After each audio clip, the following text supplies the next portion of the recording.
दहशत गर्दी के खिलाफ जंग में हुकूमत की इस रजीम की ठोस पॉलिसी न होने की वजह से दहशत गर्दी फैलती चली जा रही है और दूसरे इस जंग को लड़ते हुए पाक फौज के सपूत शहादत पे शहादत दे रहे हैं। थोड़ा ही अरसा हुआ है कि पाकिस्तान में इस कदर दहशत गर्दी नहीं थी, लेकिन इस हुकूमत के दौरान, इससे पहले निगरान हुकूमत के दौरान और निगरान हुकूमत से पहले यही लोग हुक्मरानी में थे, यही हुकूमत में थे। इस दौरान दहशत गर्दी में बहुत ज्यादा इजाफा हो चुका है। इस हुकूमत की एक तो कोई ठोस पॉलिसी नहीं, दूसरे ये गैर संजीदा भी है। इस हुकूमत की तरफ से जिस तरह के बयान आते हैं उससे लगता है कि ये हुकूमत गैर संजीदा है। दहशतगर्दी के खिलाफ जंग में मुज़हिका खेज किस्म के इनके बयान हैं, जैसे कि आज ही वजीर दाखिला मोहसिन नकवी की तरफ से कहा गया है दहशतगर्दी के खिलाफ जंग में उलमा से मुशावरत की जाएगी। उलमा से क्या मुशावरत करेंगे? दहशतगर्दी के खिलाफ दहशतगर्दों का खात्मा करें। उलमा से क्या मुशावरत? कल ये भी कह सकते हैं कि हम पीरों से दुआ कराएंगे दहशतगर्दी के खात्मे के लिए, दहशतगर्दी की जंग में कामयाबी हासिल करने के लिए। और इसके साथ साथ इनके पेश रहो जो वजीर दाखिला रहे हैं सरफराज बुगटी, आजकल वो बलोचिस्तान के वजीर आला हैं, उनकी तरफ से भी ऐसा ही गैर संजीदा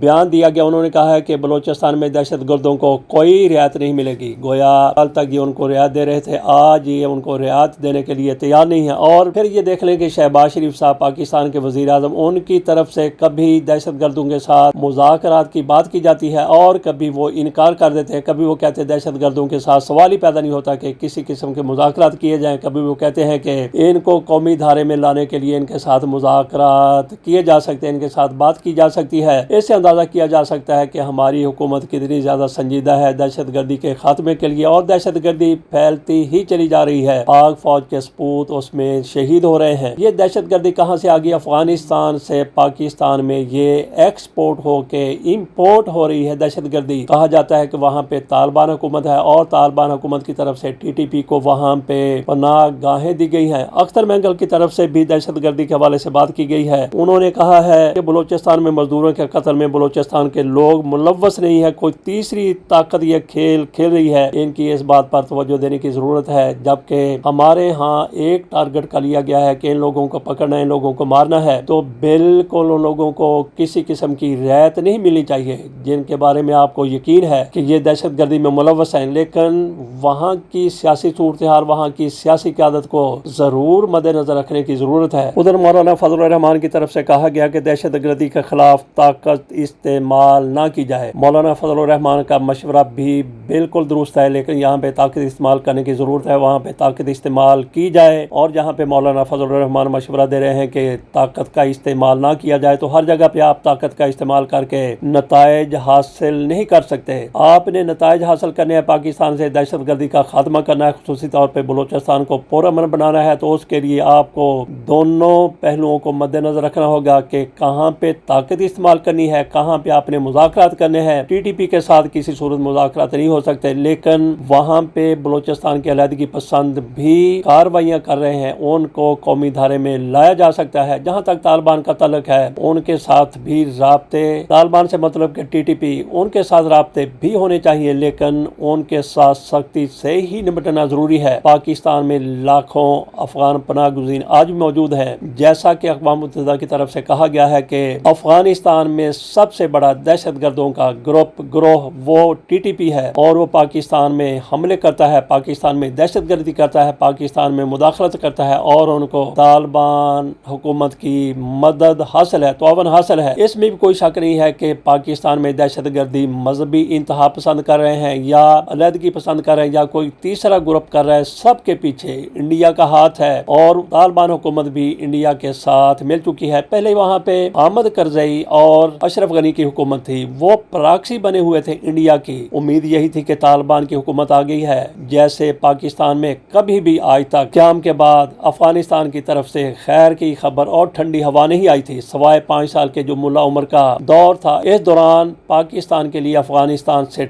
ठंडी हवा आती रही, किसी किस्म की कोई दहशत गर्दी नहीं हुई। लेकिन इसके पहले और इसके बाद अफगान हुक्मरान पाकिस्तान के हमेशा खिलाफ रहे। पाकिस्तान ने आज की तालिबान हुकूमत बनने में भरपूर साथ दिया, भरपूर किरदार अदा किया। अमेरिका डट गया था कि वहाँ पे सारे लोगों को इंतखाब के जरिए लाया जाए, सारे मिलकर हुकूमत बनाए, लेकिन पाकिस्तान की तरफ से तालिबान की हमायत की गई और तालिबान को वहाँ पे इक़्तिदार बहरहाल पाकिस्तान हुकूमत की तरफ से दिला दिया गया। और इसमें भी शक नहीं है, पाकिस्तान ने अमेरिका की हमायत की थी जब उसने अफगानिस्तान पर यलगार की थी। लेकिन जब अमेरिका और तालिबान के दरमियान राब्ते हो रहे थे, मुज़ाकरात हो रहे थे, तो पाकिस्तान ही ने अमेरिका को एक साइड पे किया और तालिबान को मुकम्मल बाइख्तियार हुकूमत बनाने में अपना किरदार अदा किया। लगता यही था, उम्मीद यही थी कि तालिबान पाकिस्तान की उसी तरह से हमायत जारी रखेंगे जिस तरह से मुल्ला उमर की हुकूमत के दौरान की जाती थी। लेकिन ये तालिबान यूँ लगता है कि भारत की प्रॉक्सी बन गए हैं, वहाँ से पाकिस्तान में हमले होते हैं, तो हमारी तरफ से भी इस मुदाखलत को रोकने के लिए वहाँ पे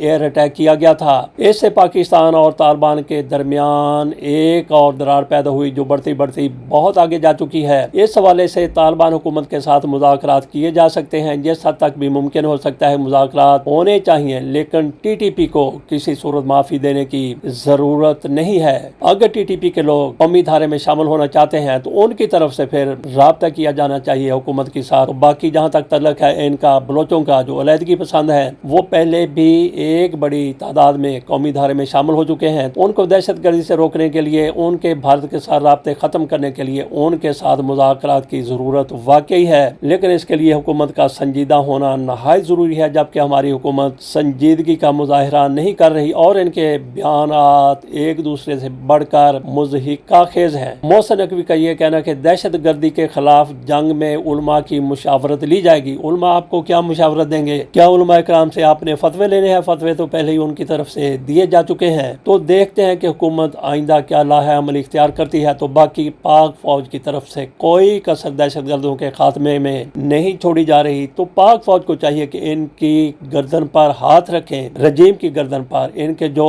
करता धरता है। अगर नेशनल एक्शन प्लान में किसी तब्दीली की या बेहतरी लाने की जरूरत है तो वो भी लाई जानी चाहिए। खसूसी तौर पे दहशतगर्दों के सहूलतकारों के खात्मे के लिए आईनी हाथों से निपटने की जरूरत है। बहुत से लोगों के बारे में पता है कि ये दहशतगर्दों की सहूलतकारी करते हैं और पाकिस्तान में भारत के ये भी कहा जा रहा है कि स्लीपिंग सेल भी मौजूद हैं। वो कैसे अब तक कायम रह गए हैं? देखते हैं कि हुकूमत की दहशतगर्दी के जंग में कामयाबी के लिए इस हुकूमत की क्या पॉलिसी होनी है, ये तो पाक फौज की तरफ से ही कोई इकदाम उठाया जाना चाहिए। एपेक्स कमेटी के इजलास होता है, वहाँ पे हुकूमती लोग आए बाएं शाएं करके इजलास ख़त्म करके चले जाते हैं और पाक फौज एक बार फिर इनके लड़ाई में अपने लोगों को शहीद करवाती चली जा रही है। और उनका यही मिशन है, यही मकसद है कि दहशतगर्दी का खात्मा करना है, जितनी भी जानें चली जाएं। लेकिन कोशिश ये होनी चाहिए कि कम अज़ कम हमारा जानी नुकसान हो। अगर उनके 10 लोग मार के हम अपने 4 शहीद करवा लेते हैं तो ये कोई कामयाबी नहीं है। कामयाबी ये है कि हमारी तरफ से बेहतरीन प्लानिंग की जाए और एक बंदा भी शहीद ना हो। कोशिश यही होनी चाहिए, बल्कि जख्मी भी ना हो, और उनके सारे के सारे लाट को दहशतगर्दों को खत्म करके रख दिया जाए। इसी उम्मीद के साथ हम इस विला का एंड करते हैं। अल्लाह हाफिज।